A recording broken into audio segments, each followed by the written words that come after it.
What's up, everybody? Ladies and gentlemen, let's welcome my special guest, D. Wiggins. We're going to do an edition called All 31 Teams, but we're going to start off with a Seahawk edition. So what's up, D? How's it going? Man, I'm good, man. What's good with you, man? Everything's great. Yeah, it's doing pretty well, man. Hey, tell everybody about yourself, man. Who's Well, D. Wiggins as a person, man? well, you know what, man. I grew up in LA, lived there for about 30 years. Relocated to the Central Valley, so I've been here almost 20 years. I'm work at Fresno State, maintenance facilities. Been a Seahawks fan since '96. Uh, well, truth be told, and I'm gonna be candid right quick. I was an LA Raider fan. 'Cause like I said, I'm an LA dude. You know what I mean? So, Dodgers, Lakers, you know what I mean? It was Raiders and grew up, watching Greg Townsend and, Lala Zetos and all those boys back in the day, you know, knowing or not knowing, like I said, I was a young pup, but Raiders, I know their history in Oakland, all that, but back then, when you just see the silver and black back then, it was a thing, Plus the fan were big Raider fans, so I was just, by coat. But long story short, going to the games back in the day, I always used to like little Seahawk colors, the whole deal. And they used to give the Raiders the business, that old AFC West, a lot of, tight, great games, hard hitting games and whatnot. But when the Raiders left, of course, it was it was kind of tough. So, I didn't want to, okay, and I'm not going to go to Oakland because, for some people, it doesn't matter where they play, it's the team. But being as young as I was back then, that concept wasn't really grasped. But anyway, I figured love for the bird. So, what I'm saying? I've been a Seahawks fan since then. And I've been rocking with them ever since. And that's what it is. It all starts off with something, Not everybody has to start off with the other. I mean, it has to be a purpose. But, so you became a Seahawks fan during the mid 90s or something like that, right? Absolutely. So which player from the Seahawks or coaches that kind of got you into being a Seahawks fan? Like, oh, this is the guy. Well, watching footage and, being at a couple of old school games, it was, Steve Largent stands out the most, you know what I mean? But, he was he's the guy. When you think of Seahawks, of course, naturally, you always think of Steve Largent. But, the guy that really got me really digging the Seahawks was Cortez Kennedy, being a defensive guy myself, and watching him just, dominate, against the best, he really, that number 96, man, he really, he was a driving force for me rocking with the Seahawks. Definitely. Yeah. Rest in peace to Cortez Kennedy. Like, he was a Hall of Famer, very dominant force. I mean, yeah, sometimes it's always that defensive player or a quarterback position, but you gotta look at it this way. I mean, when I think of Seattle, yeah, you guys started off I think when you guys first started off, I think you guys started off in the NFC West, and then you guys moved to the AFC West after that.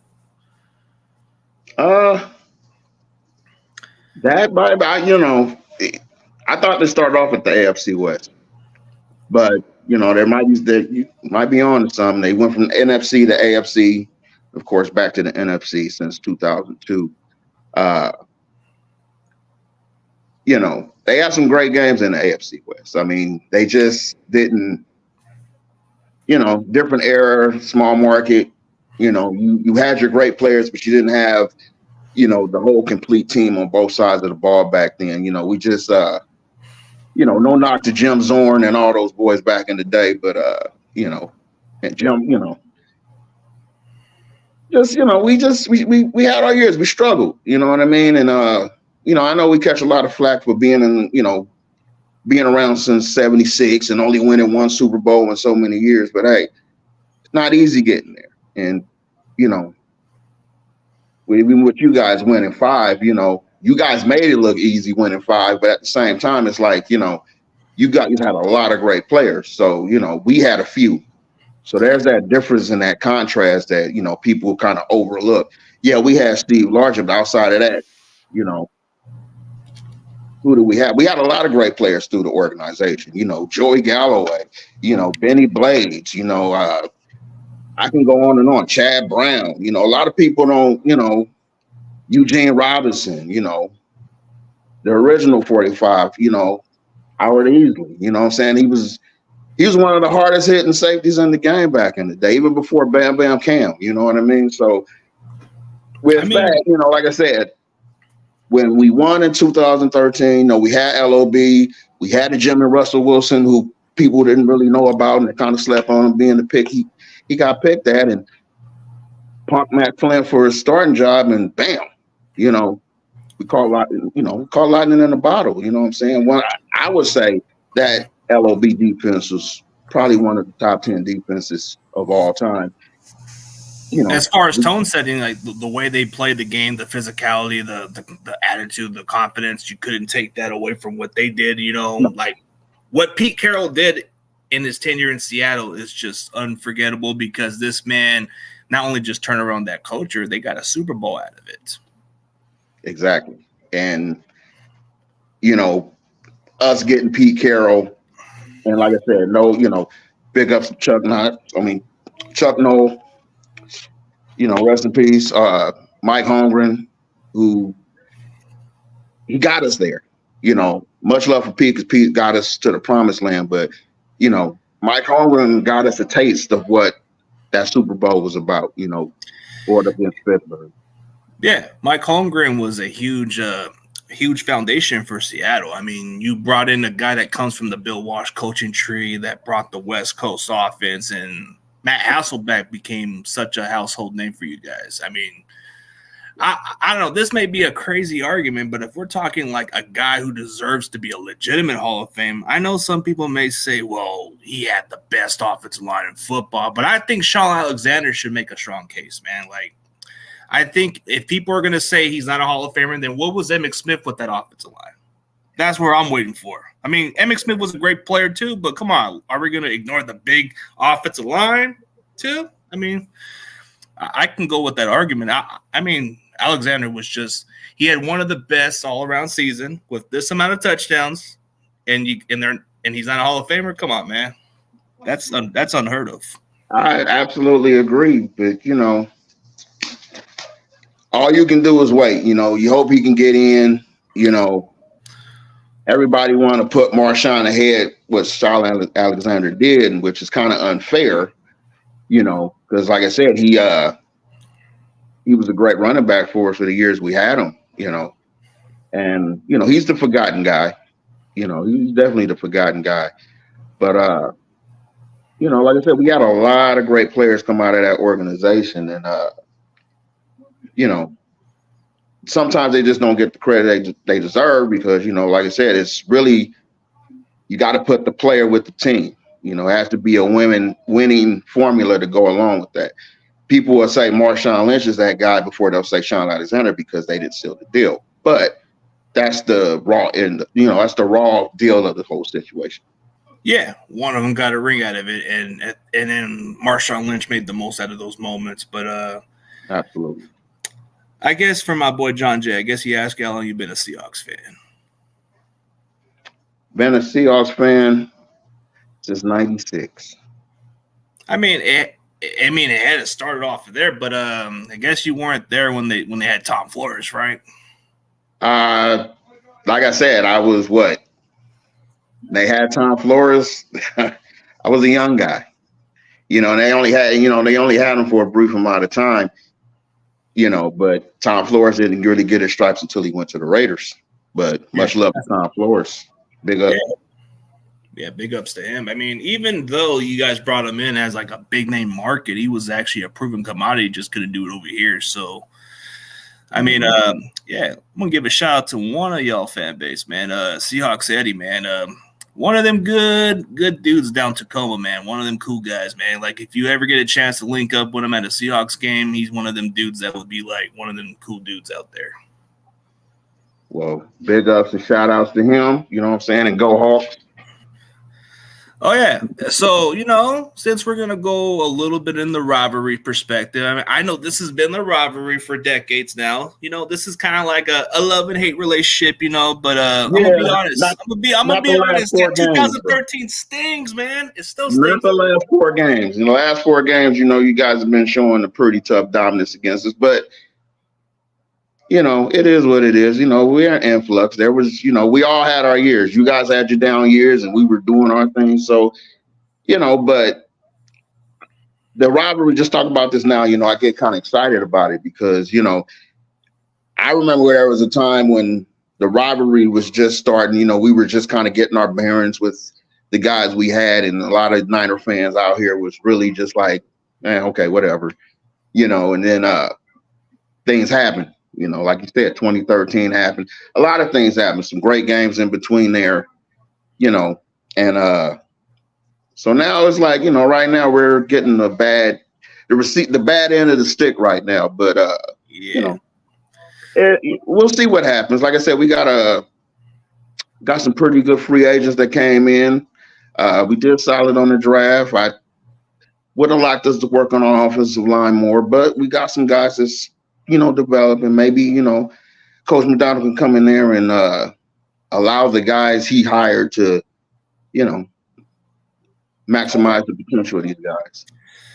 I mean, it's just a new culture now because you got Mike McDonald from the Ravens. I mean, this is a different kind of style of defense that you guys are going to run. So it's going to be a little different. I mean, how do you feel about this changes for the Seahawks culture?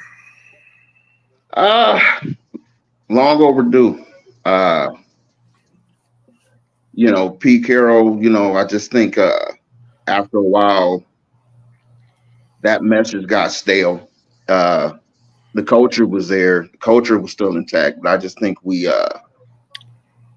just needed a new voice, needed a guy that can actually reach the younger players coming in because Pete was so old school and, he had a certain style that, that worked for a minute, but, guys leaving and just the change. But I'm excited about who we got,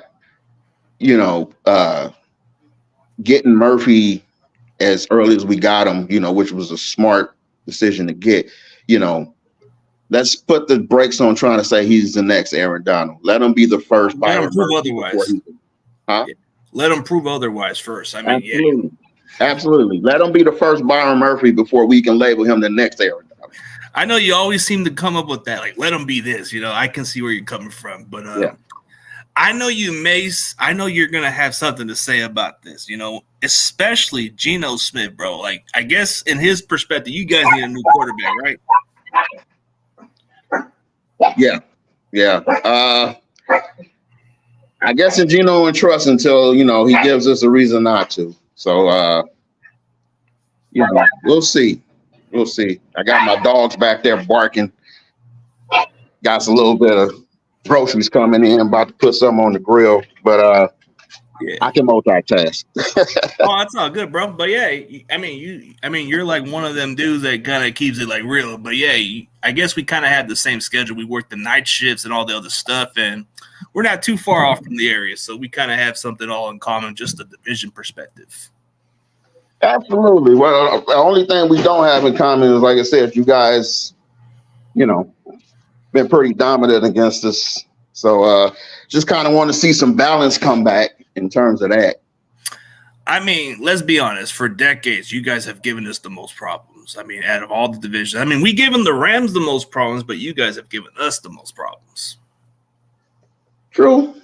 But, now, like I said, you guys got a guy, Brock Purdy, still as good as I've seen in a while. Yeah, okay. He didn't win the Super Bowls when it mattered or whatnot, but he's your guy. You know what I mean? I think the verdict's still out for Geno. I would say, let them compete. Let him and Sam Howell compete for the starting gig and see what happens. I'm more leaning towards let's start Sam Howell.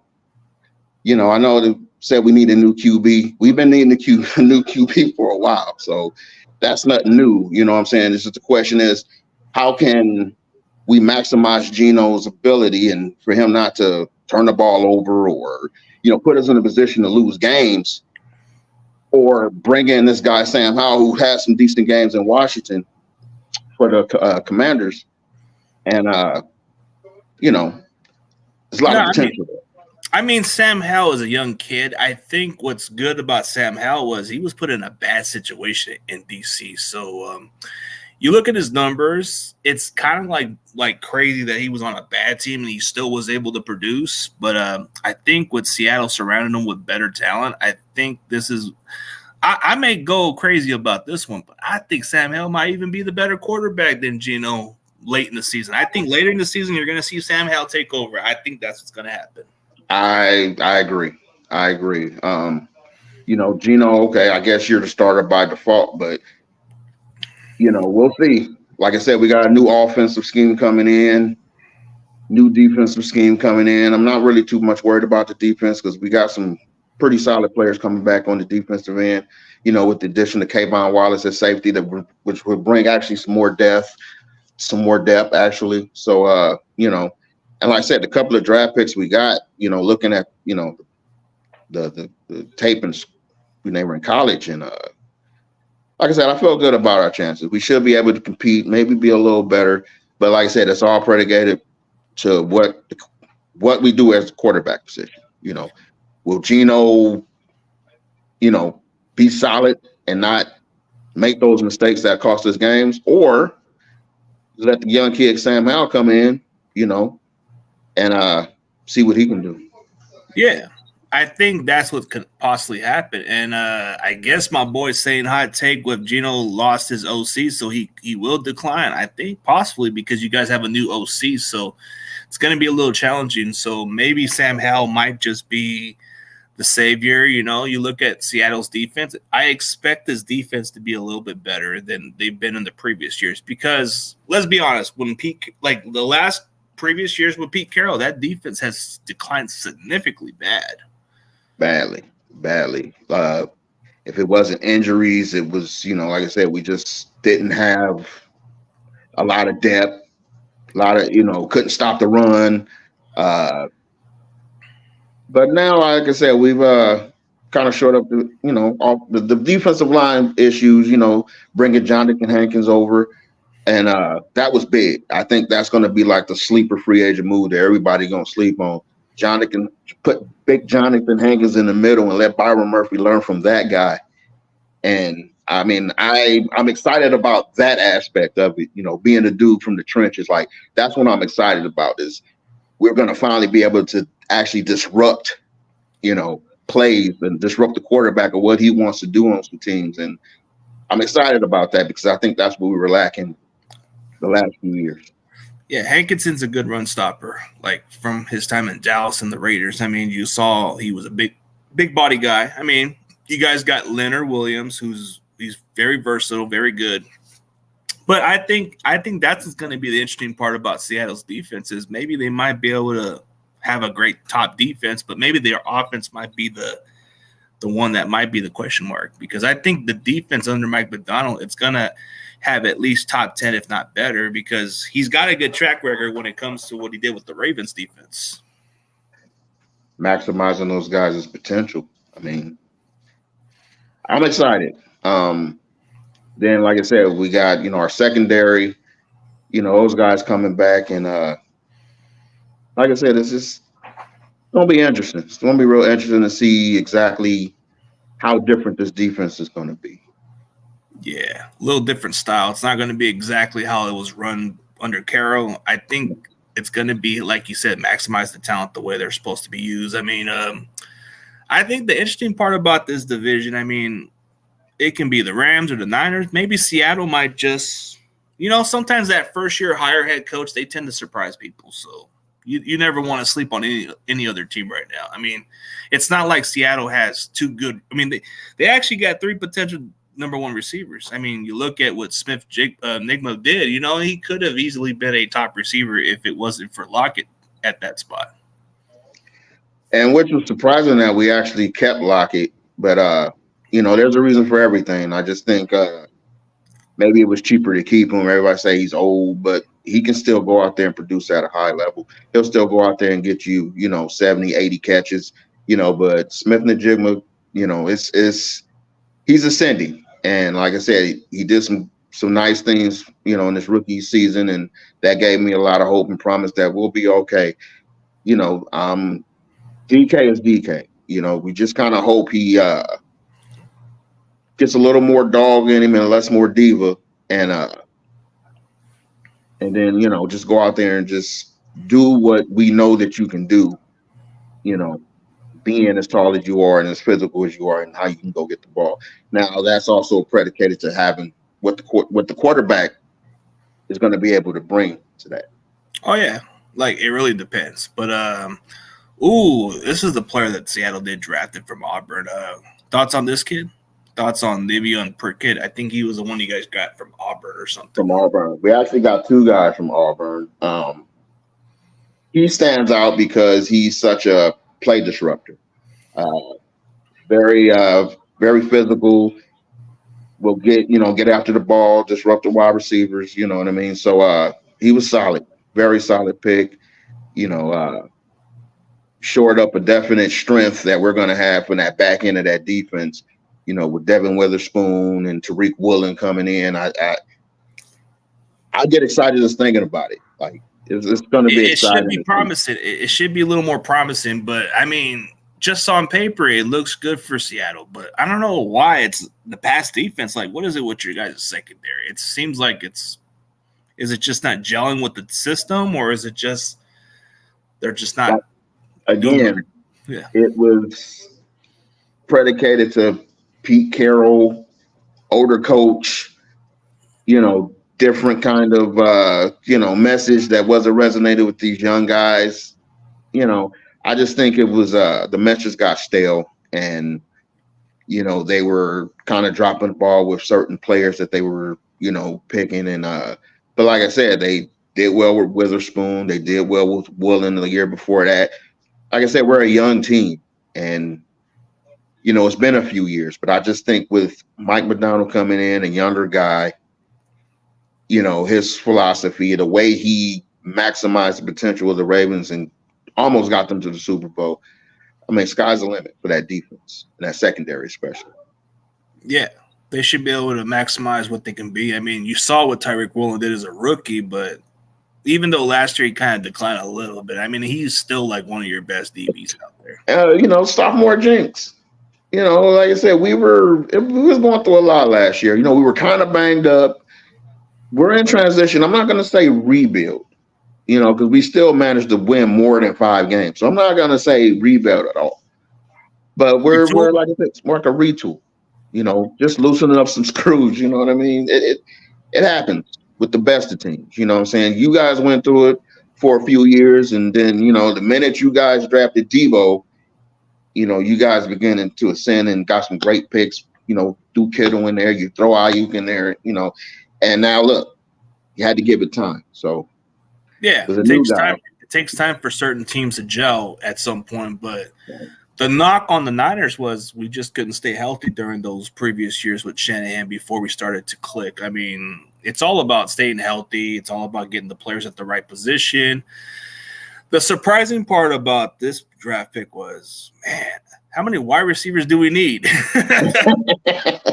like seriously, how many receivers do we need? Yeah, hey, you can't have too many of them now. Rather have too many than not enough. But you guys did have a lot of receivers. It's crazy. But I think offensive line was probably the most important position we should have addressed the most. But I guess they feel too confident with them dudes. I mean, like you look at Seattle, for example, it's always kind of been that problem. But what was your main concern for Seattle? Like when it came to the depth or the weakness of the team, like did they address it or did they neglect it a bit? Well, as far as the offensive line is concerned, they did draft a tackle and a guard in this year's draft. So I'm not going to totally say they didn't address the need. Maybe I felt like they could have went out in free agency and at least got a couple of proven guys, brought them in, a couple of veteran guys, and kind of say, okay, we're going to, start with you guys and then just kind of work in the guys that we drafted. But as far as everything else, I think we covered our bases. We like I said, we brought a couple of linebackers over that, of course, going to replace B Wags and Jordan, and some good linebackers at that. We'll see. It's all like I said. It's just a matter of how well we gel. Yeah. And especially the most intriguing player that you guys picked up a couple seasons. This guy was probably the most underrated pickup, but how's he doing as far as the injury? It's coming along. Like I said, you get hurt. It's always a work in progress. So take it one day at a time, and if he can stay healthy a full season, then I think we'll be way okay. Way okay. Yeah, it's all about if they can stay healthy. But I think the most underrated pickup, in my opinion, if I'm going by the way my team kind of approached, we're not going to go with the big names all the time. So I really do think this guy might even pay dividends. I think we were lacking that bookend guy. So Leonard Floyd was the cheapest out of everybody. He could have asked for more money, but I think he took something reasonable out of it. That was an absolute steal. I mean, he could have asked for $20 million or something more, but he just if he wanted to. But I think he was like, you know what? I want to win. It's not about the money.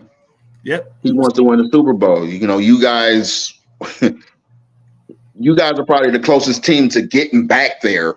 So why not? Smart choice. Smart choice. I'm not happy about it, but it's a smart choice. Yeah. And then the crazy part was we got Malik Collins basically just for a 7th-round pick for the Texans, man. Oh my goodness. Come on, man. That's like going to those little flea markets down, like the one over at the cherry auction. It's getting that kind of deal. Or you're going to the or the thrift store and you find that little raw item like, and it's like $12 when it's really worth $200. Like just an absolute steal, Yeah. But I think the one guy who might be the most underrated pickup that nobody's going to even talk about, I think it's going to be that one kid we got from Carolina Panthers, Yoto Mato Gross. I think he might just be that one guy that'd be like, how the hell does he produce?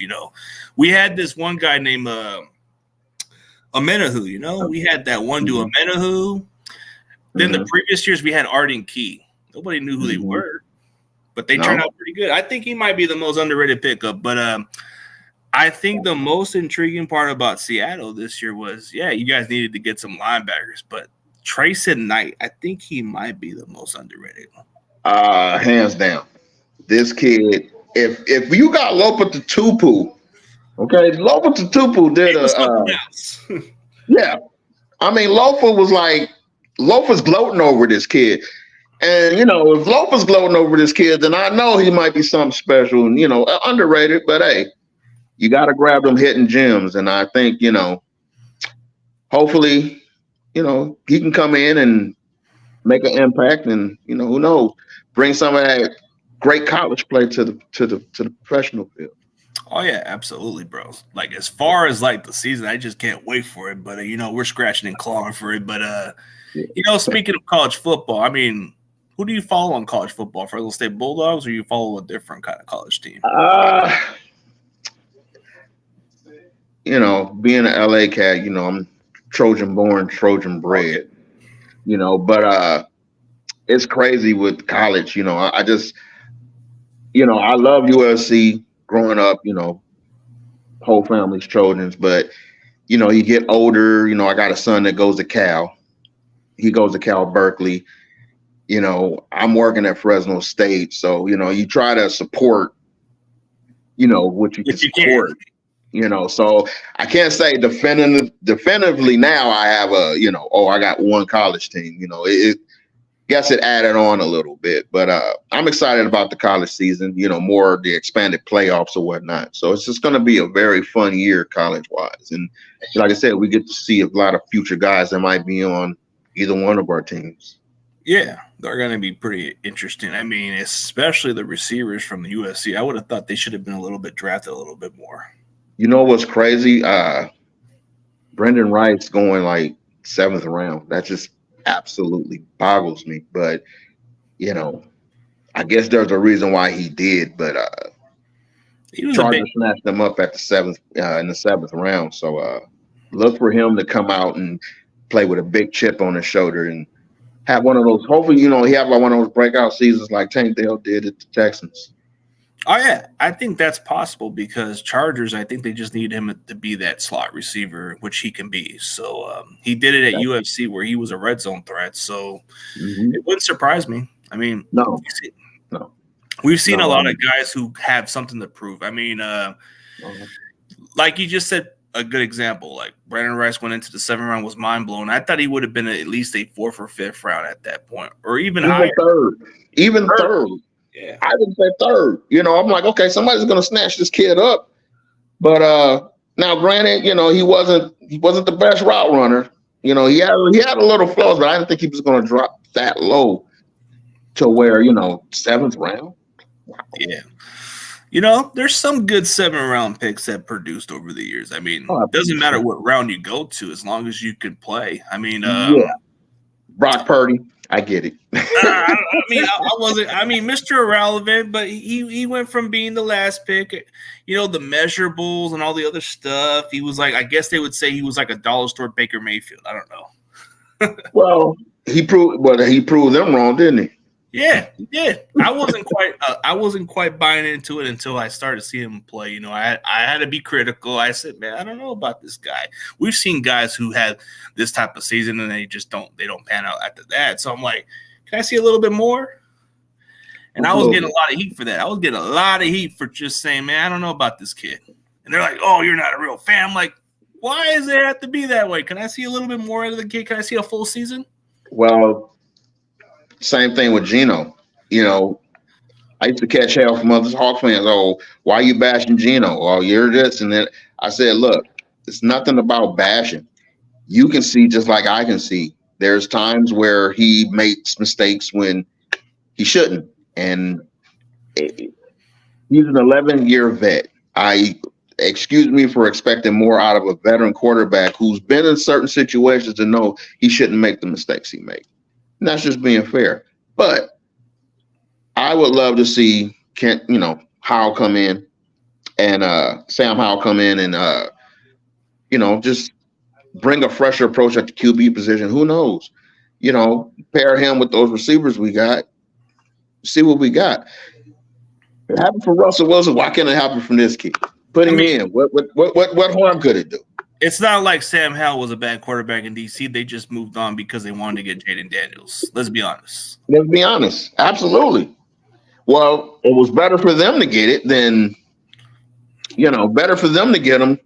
Because I'm pretty sure if he was stuck at 16, we probably would have snatched him up too. But, yeah, that's just all speculation at this point. No, there was a lot of different possibilities that Seattle could have got certain quarterbacks. Like I was thinking Michael Penix would have been the dude. A lot of people would have thought that. And, I just didn't think, somebody was going to snatch him up early, whether it was the Raiders or the Falcons. He wasn't going to unexpectedly, man. They did it unexpectedly. Like, what? Maybe they felt like, and then people say, oh, well, what about Kirk Cousins? Well, you got to remember, what has Kirk Cousins really done besides, get all these big contracts? What has he really done? Nothing really. Only one career playoff win. That's all he's got to show for. Only one. And people are up in arms like, oh, well, it's nothing wrong with taking a gamble, especially when you have nothing to lose. There's no long-term commitment with Cousins. I think after 3 years, it's avoidable. Exactly. So why not bring in – because it might not work. It might not go 3 years. It might just be 2 years at best. Yeah. He might stink up the joint. Maybe he's like, okay, we can just go ahead and cut bait and, let Penix come in and, do what he does. But, yeah. It is what it is. Yeah, it's a unique situation. Like, I think Sam Howell might just be exactly what you guys need because you saw what Geno was. When he was on bad teams, he just never had the chance to excel at the early part of his career. But once – I think Sam Howell is just a young kid. He's still got many years. So He was put And in he's a actually a good unique quarterback. situation. And he's actually a good quarterback. It ain't like he's some, he's some scrub. Like he won some games last year for the Commanders. Like he's Yeah, a on young a kid. terrible offensive lineman, he still put the numbers. He still did Yeah. the best he could, but on a Seattle team that's got some talent to receivers and all that other stuff, it should make him better at least. It should. And I just think, I just think that you just go ahead and give the kid a shot. But I understand that by default, Gino getting the contract that he has, has to be the default starter. But give it time. I don't think he's gonna have that long of a leash. I'm talking about Gino, but we'll see what happens. Isn't his contract good for next year, or is he kind of a free agent after that? It's kind of good after next year. I know it was a 3-year deal, and then they said, "Well, look, we'll back in you to 12 million, and then shorten it for 1 year." So it's not a 3-year deal; it's more of a 2-year. So yeah. Oh, so they have that option to avoid it, right? So for Exactly. money, right? Exactly. Okay. Exactly. Which is probably why they traded for Sam Howell, knowing that they did that, because they traded for Howell right after they did that contract. So, and then you still can, go in the draft next year, still to bring a guy in and develop, So I'm pretty sure there's a game plan for all that. They just, if they can get if you can get Sam Howell for a 7th round pick, you're gonna get it, because, that's gonna pay off. Yeah, and it's not like the Commanders just say, "Oh, you could have him." No, they just had no other option but to go with like a different direction. So, and why not? Yeah. Why not? Different coach, new coach. Yeah, new culture, different stuff, different QB. This is why I was kind of hoping, Mike McDonald come in and say, "Okay, let's bring in a guy together, and let's develop and win." It worked for D'Amico Ryans, CJ Stroud. He came in out of an unexpected situation where they just quickly turned it around. So it's possible, Usually that first year head coach kind of surprises people, so you never know. You never know. He can either fall on his face, or he can actually be, pretty damn good coach. Yeah, I think if Seattle just has that good defense, I think they give teams the most problems, but they just haven't shown it under like previous years with Carroll. Like in the early part of Pete Carroll, that defense was legitimately like a tone-setting defense. But it's personnel. We had better personnel back then, and Pete Carroll was so great at developing. And but you got to also have the talent. And they brought in the Earl Thomases, the Richard Shermans, the Cam Chancellors. When they was bringing all these dudes in, like I said, nobody knew who they were. And Pete maximized their potential because he knew that these guys were gamers. But years passed. We had the success we had, and basically it was like, okay, since we have this success, I can kind of skate in and get these guys in, and kind of patchwork it. But you got to remember too, Russell Wilson, kind of had us kind of bankrolled, kind of cash strapped. Really couldn't make the moves we can make. They bring in free agents and get guys and things of that nature, because we were paying him all this money the times we had him. And you notice he was doing great, but our defense was suffering because we didn't have the personnel. Sherman went to you guys because he got old. And he wanted to be on an established team that was hungry to win. And plus, this Niners team wasn't like we were a bad team. We were just unfortunate with luck, injuries, and all that other stuff. So, which happens to everybody, and things happen the way it did. It should have been a changing of the guard years ago. The minute Russell wanted to start demanding the contract and started making it about him, that's when we should have cut bait. But everybody was so enamored with what Russell can do, and it just took away from everything that we did when we won those Super Bowls. But yeah, but to be fair, Russell was a huge part of your success in some perspective. I mean, even though he held your team in cap space, but he did win you guys the games when you guys needed him to be. But yeah, just as great as he was, he was a major part of our success. He was also a big part of our failures. Yep, that's fair enough, because there's been those downfalls where he actually got some of the blame for it. But yeah. But I think as far as like any other quarterback, I think he's like the most underappreciated in the NFL. I mean, what he did in Seattle is probably going to be still grateful for your guys' fan base, no matter where he goes. Yeah, but he was a diva, and he did do a lot of things that I get it. You won your Super Bowl your second year in the league. I mean, okay. Everything them dudes did. I mean, like I said, they brought us our first ship. Who can ever deny that? But I just think we could have won way more if everybody would have just stayed on the same page and, kept it more about winning than more about ego. And that's just with a lot of teams. I've heard certain reports of what was said with Russell Wilson. I think they were trying to make him like do pay cuts, and I think he didn't want to do that. No, and that's why we struggled, because he wanted the money, and that didn't allow us to make other moves, bring in other free agents, because all our money was going to Russell. I mean, Seattle's not a big market. We're not, San Francisco. We're not the New York Giants. We're not, these teams with these larger markets. We're a small market. He would have probably took a discount and been a little more committed to winning. Who knows how things would have panned out? It would have played out a little differently. But I think for a guy like him, if he cares about winning, he would have to take a page from Tom Brady, at least. I mean, I guess people could say what they want to say about Brady, whatever was said, but I respect Brady because he was more interested in winning. The money his obsession was winning, but you got to admit that that's what matters in all of sports. I mean, even though we've lost 3 Super Bowls, but at the end of the day, we all look for the Super Bowl. We don't care if it's the NFC Championship, the AFC Championship, man. If you this is like the best phrase from one of the funniest movies, Ricky Bobby. If you ain't first, you're last. It don't matter. Don't matter. If you ain't first, you're last. There's no participation trophies. You know what I mean? Exactly the way I feel, man. Like I've told my own fan base, bro, why are we so celebrating this? No. We didn't finish the job, and we got to give our head coach accountability. Job's not done. I mean, okay, you got to the playoffs, great, but that's not enough. There's the question's going to say, did you win the Super Bowl? That's the question. Did you win the Super Bowl? If you answer that question, then you got it solved. But nope.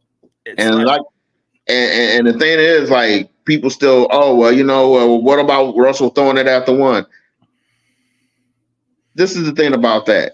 Number one, I had no control over, because I would have gave the ball to Marshawn Lynch. At that point of the game, he was going to get that touchdown at that point. It's just it was a no-brainer, but for some reason, Carroll saw fit to let's go ahead and make Russell the glory boy, and it backfired, and it cost us the back-to-back Super Bowl appearance. I mean, a lot of people, they'll bring that up, and I'll be the first to tell them, you're absolutely right. They screwed it up. I'm not going to disagree with you.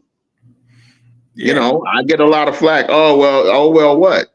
You have the best running back in the league, but because he was who he was, you guys didn't want to give him the ball after one, because you'd rather see Russell Wilson be the Super Bowl MVP than Marshawn Lynch. Yeah. And that right there, that's the one black eye for me that that was some BS. That was a game that you guys shot yourself in the foot. I mean, you can make an argument about Super Bowl 40. Was it kind of questionable how it was played out to be?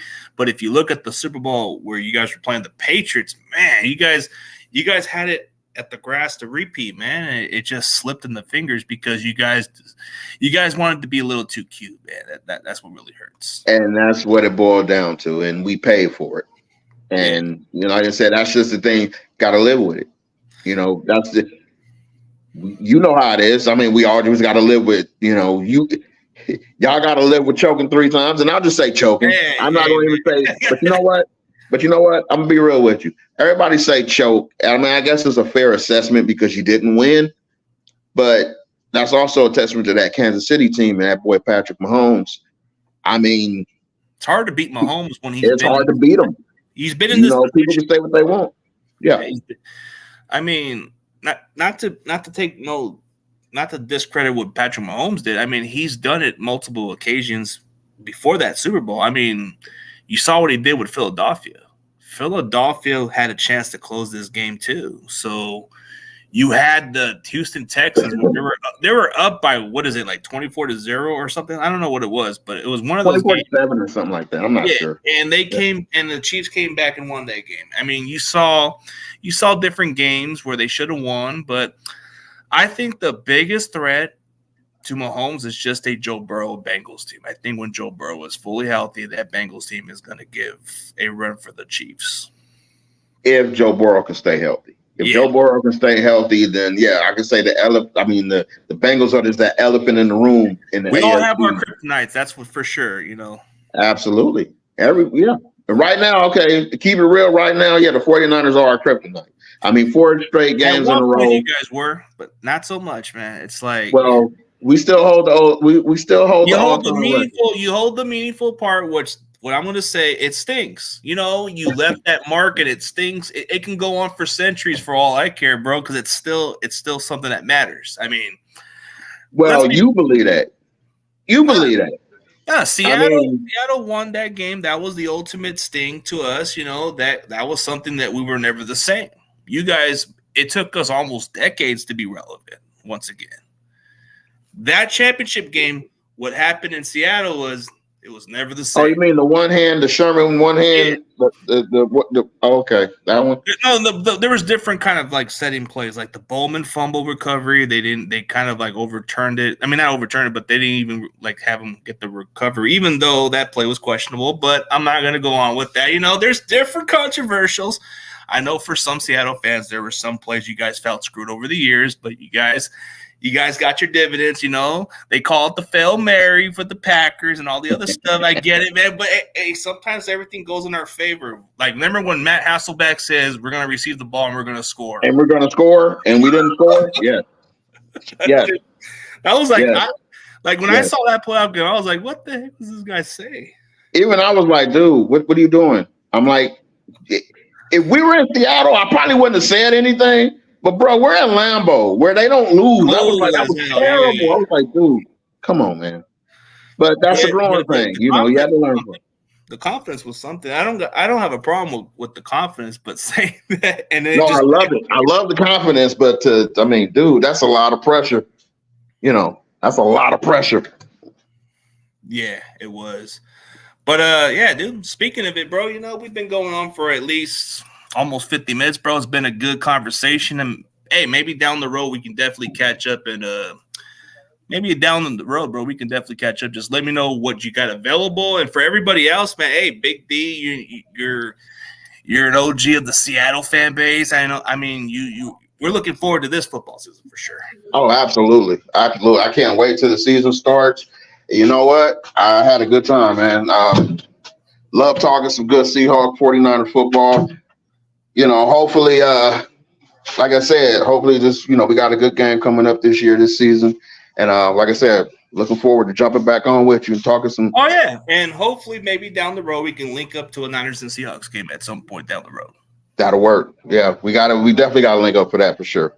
All right, bro. And for everybody else, man, it's this is D Wiggins, Big D, bro. This guy is a Seahawks fan. I mean, hey, we're just looking forward to this upcoming season. But my all 31 teams, my first guess, and you guys have a great one, man. Later, y'all. All right, later.